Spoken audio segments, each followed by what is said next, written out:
आज भी हम बुक्स पढ़ते हैं। अगर हम इस लेवल तक पहुंच चुके हैं, आज भी मेरे घर पे जो मेरे फ्लैट है वहाँ पे मेरे पास मिनिमम 10 से 15 रेसिपीज बुक या अच्छे शेफ जो मिशेलिन शेफ हो रखे हैं, हमारे गॉर्डन रमेजे है, विकास खन्ना है, रणवीर बरार है और अच्छे मास्टर शेफ्स हैं, उनकी बुक्स मैं आज भी लाता हूँ।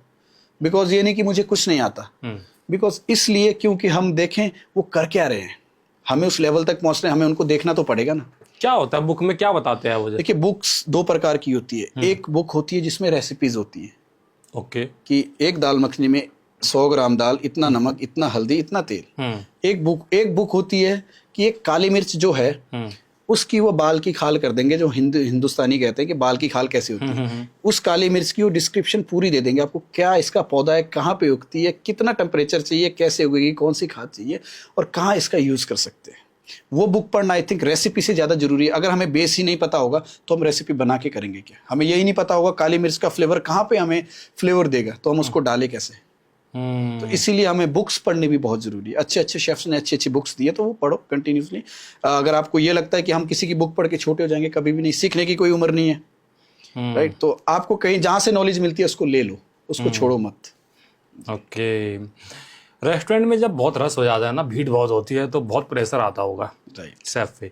ये ऑर्डर है, वो ऑर्डर है, एक के बाद एक ऑर्डर। राइट। वो जो प्रेशर है और उसके बाद भी जो वर्क है वो स्मूथ चलता है, सबको टाइम पे जाता है, कैसे आप झेलते हैं उन चीज़ों को? उस चीज़ के लिए सबसे पहले तो एक प्रॉपर्टी में मैन पावर, दूसरी बात जो आपका टीम लीडर है वो कैसा है। अच्छा। एक मैं सीनियर शेफ हूँ अभी, अगर मैं ऑल ओवर इंडिया देखूँ मेरे पास 700+ शेफ काम करते हैं सारे आउटलेट्स में। अच्छा।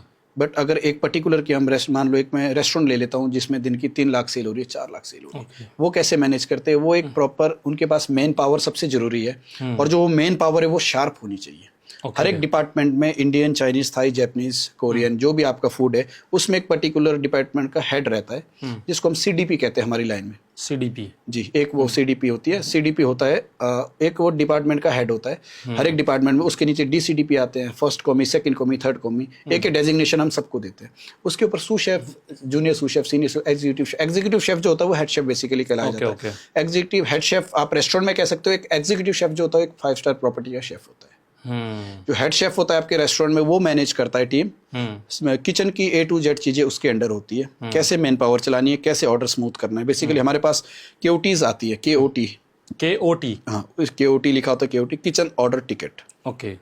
उसमें लिखा जाता है टेबल नंबर 1 का एक दाल मखनी, कढ़ाई पनीर, लच्छा पराठा। एक नंबर आ गई, सबसे पहले KOT लगी, उसी के बाद दूसरी KOT आएगी, उसके बाद लगेगी। बेसिकली हमें करना क्या है, स्टेप बाय स्टेप चलना है। जो पहले ऑर्डर आया वो पहले निकालना है, क्योंकि आप 10 मिनट पहले आए, मैं 10 मिनट बाद आया, राइट? तो 10 मिनट आपको पता है मैं 10 मिनट वेट कर लूंगा क्योंकि मैंने आपसे 10 मिनट बाद ऑर्डर दिया है। तो वैसे एक स्मूथ वर्क वो भी होता है। एक पिकअप टाइम होता है कि हमें